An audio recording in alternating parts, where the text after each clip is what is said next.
Welcome. We are here. The NBA Cup is finished. Jarod Hector is back. TrueHoop and voiceover also. Yeah, Voiceover yeah, actor. yeah, Yeah, yeah, yeah. yeah. Voiceover actor, NBA voice. One of the best voices in NBA podcasting. Appreciate that, man. Jarod, you know that I've been interested in the NBA Cup. I know you're interested in the NBA Cup. We have a little bit of a different sensibility on it. I feel like than most people. The Bucks have won the NBA Cup this second year, and the game was a stinker.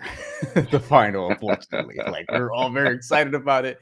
They ended up beating Yeah. the Oklahoma City Thunder, 97-81. Jarod, we're gonna get into like just what makes the cup work, why doesn't it, like why hasn't it resonated hmm widely, hmm and you and I both, like, we follow sports on like a global level. Like, for hmm example, your second most followed sport would be football, soccer hmm as people hmm call it in the States. Mine would be boxing. Both of them are global sports. Both of them have, like, especially in soccer, tournaments that are hmm international and things of that hmm nature. In boxing, they've had like the Super Series, for example, that's been taking place mostly globally. And in basketball internationally, which we both follow, and we talked about this a lot during the summer, there are other leagues with NBA hmm Cup style tournaments, super hmm cups, if you will. Yep. So we want to get into that a little bit, but first we'll stick to this game, just a simple game, and there's not a lot here. But I mean, what are your biggest takeaways from Milwaukee just taking it to Oklahoma City and Oklahoma City just struggling offensively all night long? Yeah. I mean, the story of the game is the Milwaukee Bucks were plus 36 from the 3-point line. I mean, that's the game in a nutshell right there. If a team outscores you by 36 points from three, you are not going to win the game or be in it unless you are dominating them from the free throw line, which the Thunder were not, unless you were hitting a boatload of twos, which the Thunder also were not, right? I mean, they shot 33% overall in this game. They got out rebounded. It just wasn't a good shooting night for them. And look, some of that is credit to the Bucks defense and their length, right? They played good defense, but some of it was also Thunder just missing makeable shots, right? A lot of those shots were wide open. A lot of SGA shots. He was, I want to say, 8 of 25 or something from the field. A lot of the shots that he was missing are ones that he makes, right? It's just like sometimes it's not your night, and you tip your cap. Look, I will say the Bucks. The other thing I'll take away from this is the Bucks started the year poorly, 2-8. And many people, me included, were like, look, I wrote this team off. And look, and I'm not going to be here and say they're winning the NBA championship. I'm not going that far. Right. But they're playing better basketball than they were to start the season. I would still favor Boston in a series against them, best out of seven in the Eastern Conference. But Milwaukee had made a statement with winning this NBA Cup. And let's see now if it can buoy them throughout the rest of the season as they advance towards the postseason and ultimate goal of winning another championship, which they want to do. Would still favor Boston, still like Cleveland. Um, I, I would still say the Knicks and Milwaukee is like, I have to think about that one, Yeah, the I Knicks guess. worry me, but they're going to be injured and or dead tired come April. So I'm like, I'm like Tibbs. Listen, it is what it is. So But the thing about this is, like, Milwaukee has been playing better defensively, and that's the thing that I've been worried about. Now, some of this is just the lackluster shooting, sure, from Oklahoma City, sure, but watching the game, like, mhm. Milwaukee actually was doing Yeah, things yeah, defensively. Like, they had an understanding, hey, Oklahoma City needs to shoot a bunch of threes in order to stay with this game. This is why Isaiah Joe is out here, for example. This is why hmm they're trying to keep somebody on the perimeter. This is why, like, and all these different things. And Milwaukee was figuring out ways, like, to take away that 3-point shot. Probably not as simple as just running them off the line as a lot of people want to attribute it to, but there was some of that as well. And it did feel like Milwaukee, like, they defended, like, they stuck yeah. to their principles. They had an understanding of, like, hey, we're a 3-point barrage away from giving up this lead. We're not going to do that. The defense has gotten up to 13th in defense now. I mean, the NBA championship formula is top 11 offense and top 11 defense. They're 11th in the hmm NBA in offense and 13th in defense right now. Before we toss it to OKC, I mean, I do feel like they're figuring something out. I still don't think they're going to take out one of the top, or I guess Boston or potentially even Cleveland. I would favor Cleveland in the series between them for now, Yeah, but they do have the experience with Giannis. They do no have doubt. Dame, who's had like some big games or whatever the case may be. Right. And it does feel like, hey, their front office has gotten aggressive. And if they do make a move, maybe they position themselves in a different way. And now we're in trade season. So No doubt. Look, what the Bucks are missing to me is enough depth, right? Bobby Portis is fine. Pat Connaughton, man, I know Gary Trent Jr. is like doing whatever right now, but let's see how that lasts over the course of a full season into the postseason.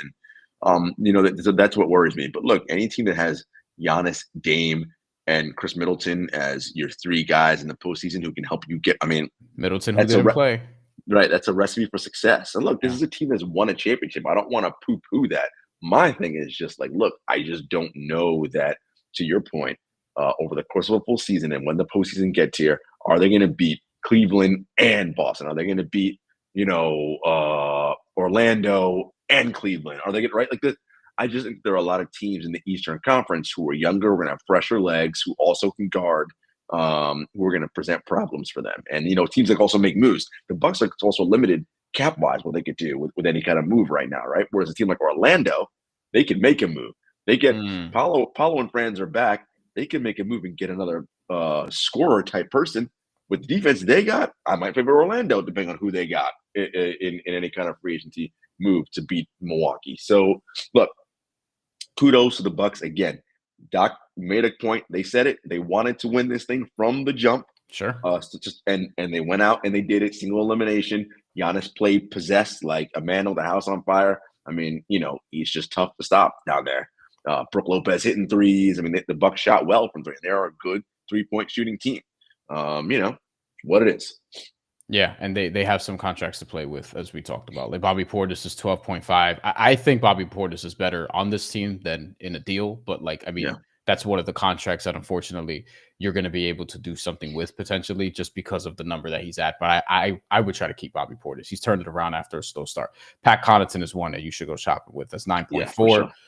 Brook Lopez is 23. I think he's another guy that they're probably going to keep, even though he's an expiring contract. And right now, if the playoffs started today, the Bucks would be the 5. They'd be playing the Orlando Magic, who is the 4 seed, and that would be the first round series. And the winner of that would play, Cleveland if they remain number 1, or potentially Boston. So I mean, that's what Milwaukee has to sort of gear up for. Although they can get to 3rd and potentially play the Knicks. So I mean, or really jump over the Knicks.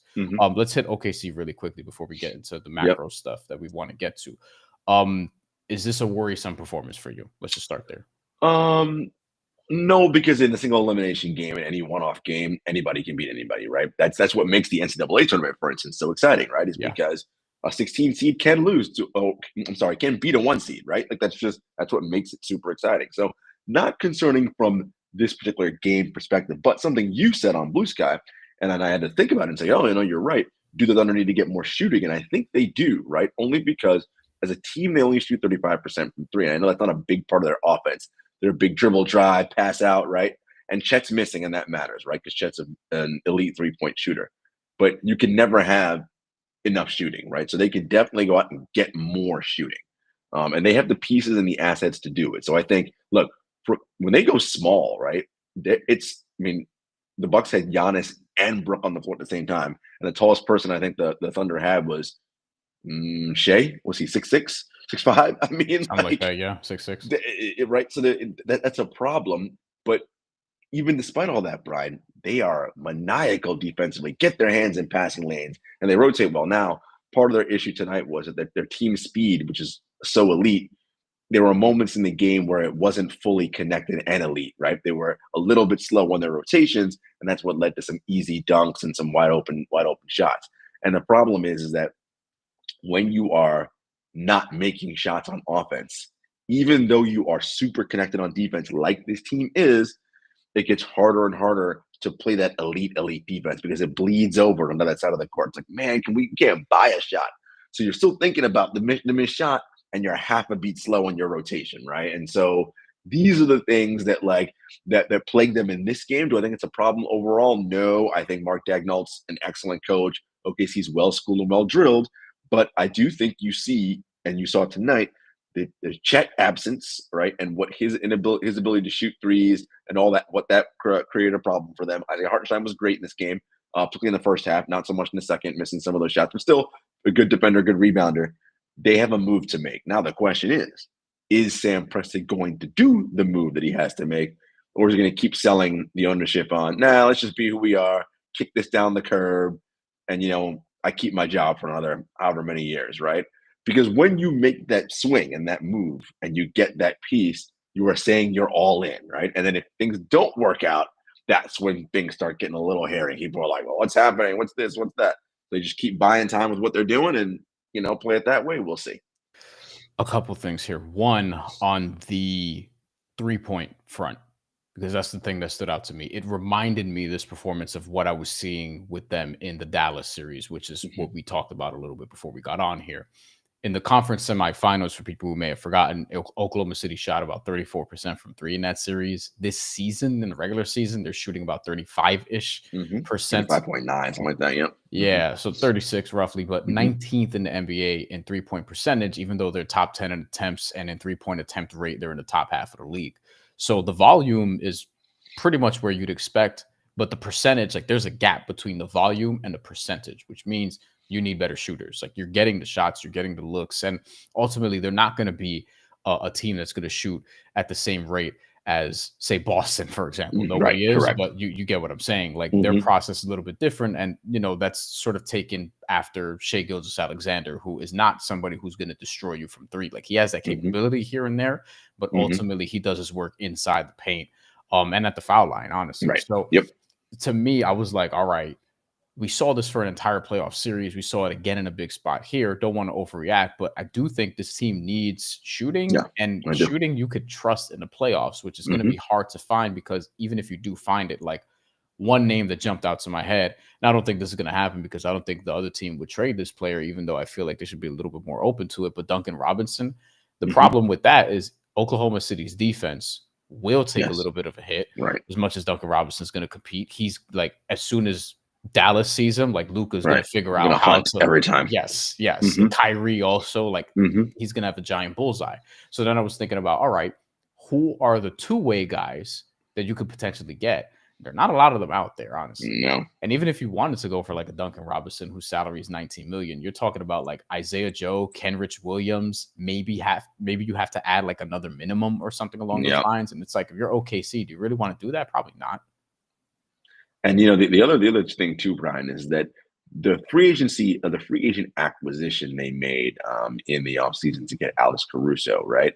He has not shot the ball At at all. his career numbers, right? Mm-mm. He's a career 37% three-point shooter, which is very good. He's Yes. shooting 25% from three this year, Yeah. right? I So think if that's an we can improvement from where it was before. Wish God. If he can get himself back up to near his career average, that will help lift the tides, right? So I think there are some shooters on this team who are underperforming their career averages, right? And so maybe Sam and Mark are like, look, we trusted our guys. We trust they put in the work. They'll get themselves back up to their average. That'll help them. Jalen Williams improves as a three-point shooter. You get SGA to take more threes because he's, again, you said, very capable of making that shot. But yeah, look, you will never uh, be wrong getting more shooting. But the point you made about their defense, again, when the Thunder put their guys on the floor, there is no one you're hunting on this team, right? Because everybody is so good. No hunting. So if you go out and get a Duncan Robinson, again, to your point, that limits your defense now. And now you have a target. So now it's how do we compensate for that? How do we pre-switch to prevent them from getting at Duncan, right? Like, and it's this chess game you have to play back and forth. So I imagine Mark is having these conversations with Sam, like where he's like, look, I'm down for more shooting, but I don't want someone we have to hide that we don't trust on defense. And Thunder fans, I'm not saying trade for Duncan Robinson. I'm not saying that at all. But I just, a name like, Yeah. I do wonder, can you get a shooter? And this is not in the case of Duncan, but, like, can you get a shooter who won't get hunted on every offensive possession? Especially because, like, look at the teams you're going to be playing against in playoffs. Like Dallas, it's not a small Dallas. probability that you're going to Hmm. meet Dallas again in the playoffs. So this could actually be the Western Conference Finals this time. Hmm. So I think Oklahoma City, as presently constructed, can still win the Western Conference, by the For way. sure. The thing is, like, you want to have a higher floor as it pertains to shooting from the perimeter and making those 3-point shots. And that's Yep. the thing. That's the thing that we're sort of looking at here. Okay. Let's get to this one question that we actually have from TJ. Thank you, TJ, for comment. Which guys do you think should trade for Jimmy Butler? We're not gonna spend too much time on this because we want to talk about the NBA Cup. I could do a Yeah. whole video on this, and I Right. probably should. I mean, look, Um, Jimmy's expensive. Is that contract expiring? yes, it Okay, so is. that's the one good news. Look, There's one. again, There's one team to me, just one. who you think? Golden State? Golden State. Yes. Yeah, Because Dallas doesn't have the pieces. right. Houston, I don't think needs to rush their timeline. I think they're fine where they are. Get into the What's playoffs the first, see what they're salary like. match coming back from Golden State? Well, you're gonna need Wiggins. You're gonna need Kaminga. I would have said Anthony Melton, but that's already out the door. Right, right, right, right. Kaminga's absolutely gonna be, he would be in that deal because I mean it looks like that's where this is headed anyway with Golden State. But I mean, Wiggins is a 26, and Right. you're obviously not trading Draymond Green No, no, no, because no, the no. whole thing is like, Jimmy and Draymond would be kindred spirits and play around Steph, yada yada yada. And Right. Jimmy's contract, by the way, it's expiring. He does have a player option for next year, but I mean, it's in his best Mm, interest for the time being, at least, to try to get one last extension before his career is up. The cap hit right now is at 49 million about, and the all player right. options for 52.4. So Golden State, I mean, 49 you got to get to. Wiggins is 26, and you have Kaminga's what, like 8, yeah, 6? I mean, he's not a yeah, lot. yeah. I mean, with Melton, it was easier. Now that's Schroeder, I mean, unless you kind of want to be grimy and like right before the deadline when Schroeder's trade eligible again, I think it's the day before I heard. You can Yeah, you but can do then that, but then it's like what's the point at that what's the point, you point? And know? that hurts Golden State's depth. Steve's been playing with 13, 11, 12, 11, 12 guys all season. You're going to gut all that depth to get Jimmy in, and then God forbid Jimmy, Draymond, or Steph, either one of them gets hurt. Season over. That's the thing. Like, It's just hard, TJ, yeah, to come up with like it's just hard to come up with a team just because of the number is so yeah, inflated. no, And there was like Dallas, I don't think has enough, no. Dallas doesn't have, and no. who's the Phoenix absolutely doesn't have, like, they have to, It, it has to it'd, be, be it'd be Beal. Beal. It'd have to be Beal, which, Yeah, and Bradley's a no trade. So, Pat Riley's already passed on him. So right. So, I don't, for those reasons, I don't think Jimmy for now is going anywhere. I right. legitimately do think he wants to extend there. It's just they disagree on value. Like Jimmy wants one thing, and the Heat are like, I don't know about all that. But Let's listen. They're being smart, man. You look, Jimmy's great. I have no issues with Jimmy, but like, I'm not. If I'm the Heat, I'm not paying $40 million for a 35-year-old guy who plays what 50 games a year. No, no. and plays hard You on the know, yeah, floor. You know what I yeah. mean? I'm not. No, no. That's just bad business. Like that's Yeah. just bad business. Yeah, but I think Golden State is the best fit, so to speak. Like I think him with Steph and Draymond could actually be pretty nasty, in that complimentary second star role next to Steph Curry. Like that'd be cool for the final act of Steph's career to just run with Jimmy. I think that'd be interesting. I don't know if they'd win the West or anything, but I Yeah, think I it'd be mean, and interesting. Jimmy playing in that offense. It's a very different offense than Jimmy's used to playing in, right? A lot of off-ball movement, read, Which react. he can do. He can He could cut. do, no Yeah, doubt. he can be a cutter and things of that nature. Okay, NBA Cup. What makes the NBA Cup work? What needs improvements? And we'll get into why people aren't. Not everyone's feeling this, and it's kind of divisive. Me and Yeah, Jarod like it. Jarod and I like it. yeah, We watch again international stuff. There are Super Cups worldwide that do this all the time in the regular season, in basketball, in soccer, and other sports and things of that nature. Um, why do people like us like this tournament? Like, I mean, why should more people like this tournament? Might be the better question. Well, Brian, because we like basketball at the end of the day. Like that's what it comes down to. Basketball with stakes. I think that's the Yeah, important part. we love basketball. Uh-huh. That's the point. And I think, you know, people who are complaining, oh, whatever, it's like they're just finding things to get upset about. And it's like, I don't care that the courts look stupid. Like, who gives a I don't care about that. Like, I don't care. I just don't. Like, there are literally people on social media the entire game complaining about what the court looks like. I'm like, are you watching the game I or are have a you couple of yelling tweets about the about I court? have a couple of tweets about how distracting the piss yellow Lakers court was, But but that's about it. ultimately, for me, it's like, what are these? And I know you agree with this, Brian. We saw great play in the group stage games and Yes. in the single elimination. You know, Intense. the title game notwithstanding, and again, had Oklahoma City just been an average shooting team, not even because they were well below average. If they were an average shooting team tonight, this Yes. would have been a higher six game late, a couple possession game late in the fourth. And I Right. think to your point, stakes. That's what we care about. Stakes that matter. And I think the problem with the NBA is the season's too long. We don't have stakes that matter until the end of the season. right? Till April is when the first games that matter. And now we have in December games that, and you could tell these guys care. They're pissed when the Warriors were livid that they didn't make it to the knockout round. Yeah. Like they care. These teams care, and I love it. So, okay, stakes. Let's talk about this real quick. There are people, I know who I've spoken to who don't feel like there are stakes, like actual stakes here. Like, yes, it's tournament, but what's it all for? Is it just prize money or whatever?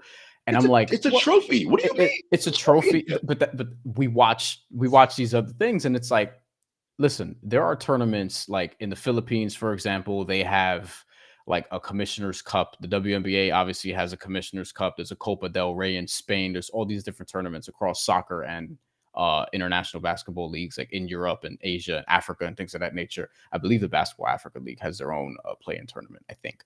But like these are in all these different leagues during the season, before the season, whatever the case may be. And to me, there are stakes because ultimately, what do these guys play basketball for? Money and competition. Like the tournament, what are we talking about? The tournament provides both things, and also it does legitimately, like it does add intrigue to the regular season. No doubt. I think the one of the only things that I would sort of fix, and maybe I'm jumping ahead here, or maybe not, because after all, what needs improvements is right here on the bottom. But one of the things that I would say is like, I think this should actually be closer to Christmas and closer to Christmas. I think this should end right before Christmas, because if Christmas is the day that people start to lock into the NBA, like for real, then I think this should end, like the championship in Vegas or whatever should end like December 22nd, December 21st, whatever, like right before. And then after that, it's like, okay, leads right into Christmas, boom, boom, boom. So then it would start a couple weeks after it does. Maybe it starts like, maybe the run time for the tournament is it starts like Black Friday, which is another like signature NBA day where teams play in the afternoon. Everybody plays because there aren't Thanksgiving games like that, or really at all. And then you go from basically Black Friday through there. And also, like, I do think they can make it easier to follow in terms of like, hey, and I've heard this suggestion too, so I'm not creating this. So shout out to whoever came up with it, because I'm forgetting right now. And it's also been multiple people. Just make the groups of divisions. Just make the groups of divisions. Like if we still have divisions, it's like, okay, use it for that. And then ultimately, I think, the whole goal is to get to the final, get to the knockout stage, which should be 8 in the East, 8 in the West, and then single elimination till we get to a winner. Like, I think just instead of just mixing it up, just do it with the divisional teams. Because what are we using divisions for otherwise, other than like gambling? What are the divisions for? I mean, it's just stupid stuff because we've always done it this way, and it's the worst fucking phrase in all of anything. They don't even, like, before, when you cares. When you were a division winner, you were locked into like top 4 or whatever it was. Right. Now even that's like not really a thing. Yeah. Look, we like this, Bryan. Again, as you mentioned, we watch other sports. I love, if I'm a fan of a team, I love the fact that my team has a chance to win multiple titles in one year. I love that, right? That's one of the great things about football, or soccer as it's called here in the States, right? If you root for a Premier League team, you can win the Premier Championship, right? The Premier League title, right? For being the best team in the season. You could win the FA Cup. You could win the Carabao Cup.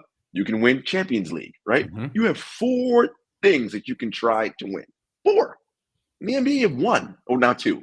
But it used to be forever just 1. I love the fact that there's now a second thing a team can win, especially because you have teams that are different stages. There are teams like the Bucks, like the Suns, like these teams that are old and veteran, and their goal is we're all in, we're trying to win a championship. It's like, all right, well, good luck, But meanwhile, last year, you can't tell me Indiana getting to the finals last year against the Lakers did not help buoy them as they went on their run to the conference finals and the playoffs, right? And I think that's what I love about it, is that it gives teams a chance to play games with stakes. Yes, they care about the regular season, but look, a Tuesday night in Detroit, a Thursday in Charlotte, you're like, meh, but we're going to Vegas, and it's like, no, if we win this, yes, we get $500K, we get this, we get that, like, it's all that, like, and so don't make any mistake about it, TJ. Players play for winning.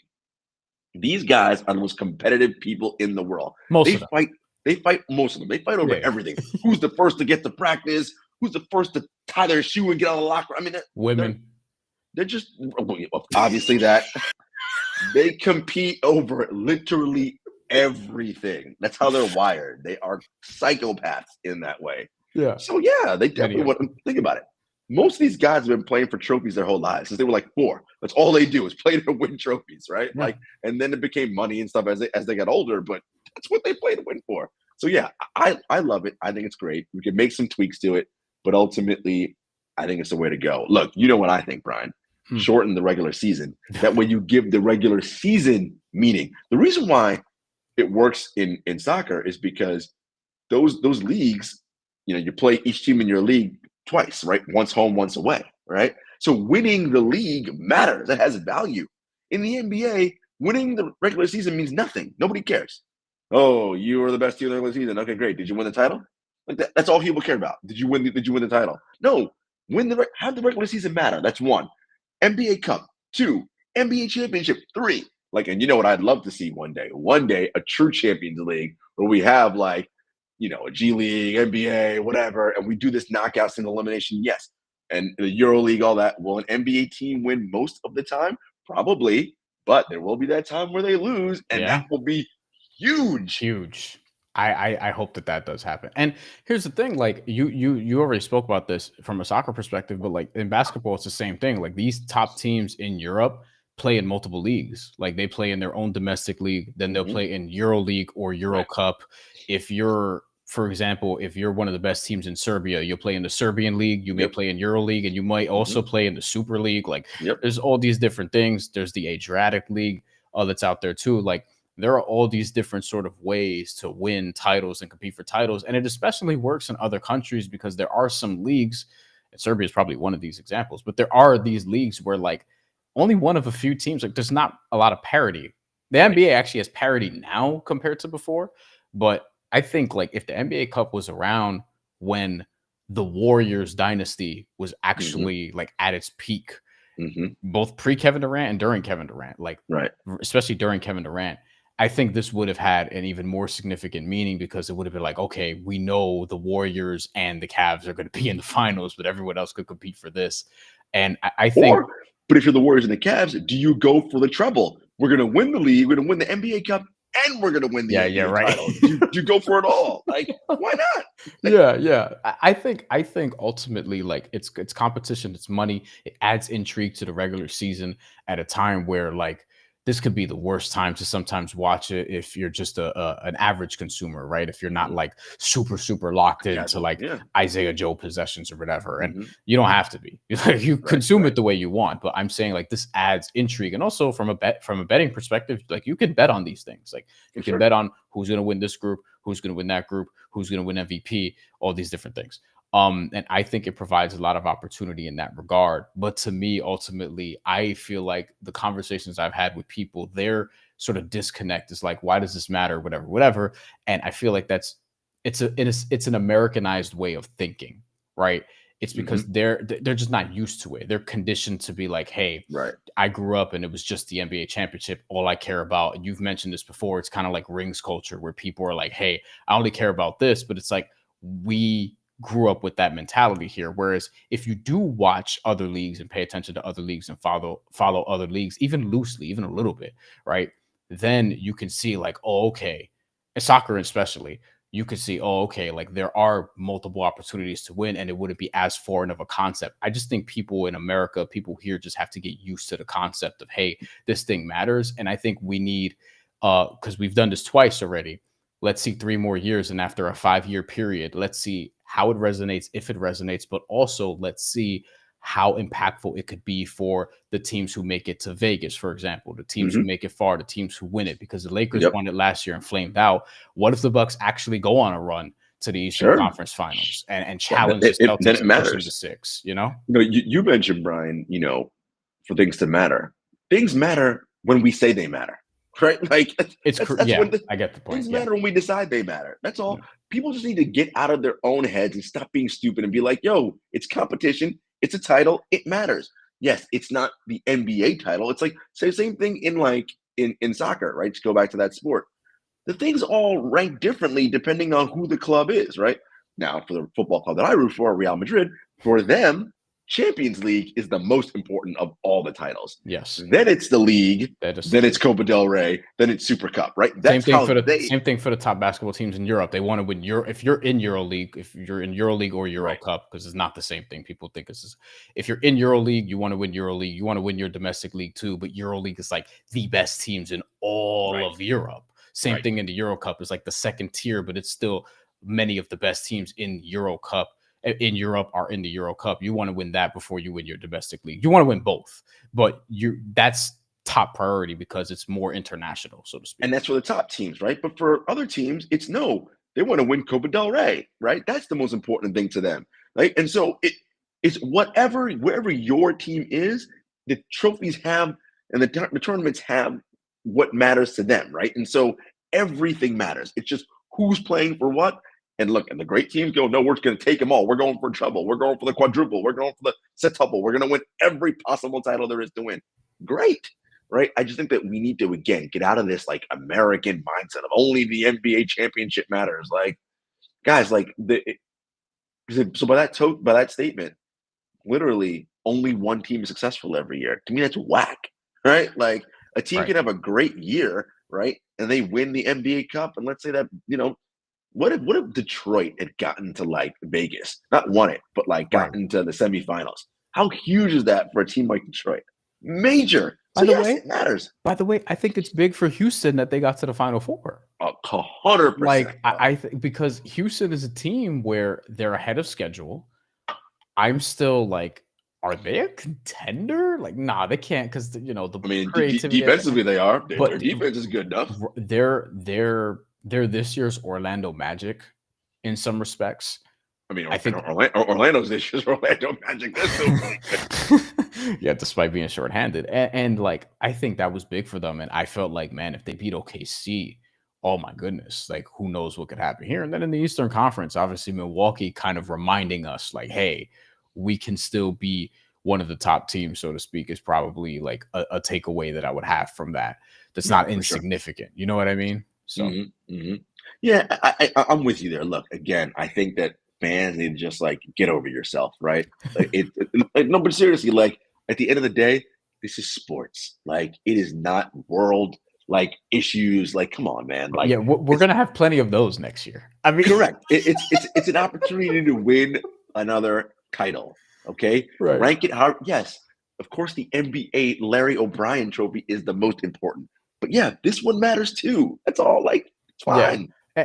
And also I do want to shout out the Hawks because they made it to the Final Four. And you know what's interesting about the Hawks, Brian? We talked about this on the podcast, David and I, this week. I feel like podcast. Thank you. The Hawks are going to kind of kick themselves and be like, man, we missed a golden opportunity because the Bucks were not great in that game. The Hawks could have beaten them. And I just feel like they didn't have the requisite urgency they needed late in that game to win. Unlike the Bucks who came out tonight in the championship game had the requisite. They played like their hair was on fire. And I feel like Atlanta, and again, so maybe that's it. Again, you need reference points and learning points. Maybe they look back and they say, we did not take each possession as seriously as we should have, right? And because again, it's all about build. Because ultimately, you want teams to be good, right? And you want them to understand what it takes to win. This tournament allows them to understand. Oh, we measured ourselves. This ain't just some Tuesday night in wherever. No, Giannis came to play late in that game, and we did not match that. Okay, we got to be better. Yeah, we'll see how the Bucks, Hawks, Thunder, and Rockets produce to end the year. We already talked about basically why this hasn't really caught on in our opinions. We feel like it's just this mindset of people just have to get used to it. And look, they could accept it or don't. But I also think like it's new and kind of like the play-in. I feel like more people are probably in on the play-in now. People hated the play-in. Now they love it. Like There are some people who still do, but I like the play-in a lot. And that, by the way, another thing it's pretty internationally, like it's not only international, but like that's done in a lot of other tournaments. There are play-in tournaments. We've been seeing this with the NCAA tournament forever, so that's another thing there. Just last thing though, on the cup, and really before we get out of here, what is the biggest thing that you think should be improved, probably before the next few? Is it marketing? Is it, just the tournament itself, formatting, or whatever the case may be? Because I've You already know, talked it's about this. what's so funny, Brian? I feel like everybody's like, "Oh my god, it's so complicated to understand." I go, What is complicated about it? There is nothing complicated. You're in a group. You got to win every game in your group by as many points as possible. Period. The end. Like, what is this? Like, oh, I don't understand. What do you mean you don't understand? Like, I just like that drives me nuts. I'm like, and it's an NBA Cup game because all you people like to complain, the court looks different. So that's how you know it's an NBA Cup game. Oh, why does that court look crazy? And there's a big trophy in the middle because it's a cup game tonight, right? They got the crazy jerseys on tonight. Yeah, it's a cup game. So this idea of people not knowing, oh, I'm not, no, you just watch. It's a cup game, right? The court Right. looks crazy because it's a cup game. Right. Now, the challenge they have is the Vegas of it all. And I know why the reasons are they're in Vegas. One, they want to go to a warm weather place. Two, as people who may know this, NBA players have to pay taxes in every city that they play in, right? Yeah. That's how that works. Yeah. If you notice why boxing fights are always in Vegas, there are tax reasons why. Well, now a lot of them are in Saudi Arabia, but there are other reasons why. That's a whole other reason for that, which we will not get into tonight. But I have much to say about that. And so that's why Vegas is a popular spot and is agreed upon by the Players Association. And look, most of these teams play in cold weather places. They want to be somewhere warm for a few days and get away. And also all the extracurricular activities that we know happen. You know me well enough to know I would go there, but I was just going to bring up, hey, expansion. I mean, yes, that's obviously Vegas is going to be likely. And the infrastructure is there, right? We play summer league there, all the things, blah blah blah. Yes. But and this is the challenge I think it's going to have no matter where you go, Brian. You have 48 hours to know who's going to be where. That's not enough time for most average fans who want to buy tickets and go whatever to plan. Right. But the hope is that people who love basketball enough and just decide, I'm just going to buy tickets for the semifinals and finals. I don't care who's there because I love basketball, right? It's like a Super Bowl. People beyond all the corporate money that gets most of the seats. Of course. People who they buy it in advance. They don't care what teams are going to be there because they just want to go to the Super Bowl. WrestleMania. Yep. Right? We don't know what the main event's going to be. I just buy because I want to go. Yes. That's the hope. If you love basketball, then just go. You're going to get, again, this game notwithstanding, the two semifinal games were super competitive, right? And this first half, 1 point, it was very competitive, right? So I think it's just a matter of people caring. Now, I know there's been some talk floated around about maybe giving the top team at their home court. That way, whatever. I wouldn't necessarily be opposed to that because that's how Champions League works, right? So you play the final is always played at a neutral site, but the knockout rounds are played home and away at each stadium. Now it's not a two-legged tie in basketball, single elimination. So the higher seed in whatever game, fine, give them the home game. I don't care. That's fine by me. If you think that'll make it better, cool. But I just think that when people care about it, if you love basketball, who do you care who's going to be there? You're watching two NBA teams competing for a title. What do you care whose it is? I kind of want point differential though to be part of the NBA, not just the cup, but because again, this comes from this is a thing in soccer. This is also a thing in international basketball where the point differential in these tournaments matter. It matters in FIBA. It matters in the Olympics. It matters in the World Cup, the AmeriCup, Asia Basket, Afro Basket, or the Asia Cup, Afro Basket, Euro Basket. It matters in these tournaments ultimately for qualification and all these different things. And all those people, Brian, who were like, dude, sportsmanship. I'm like, yep, listen, man. If you don't like getting scored on, then play better D. I don't know what to tell you. I like watching games.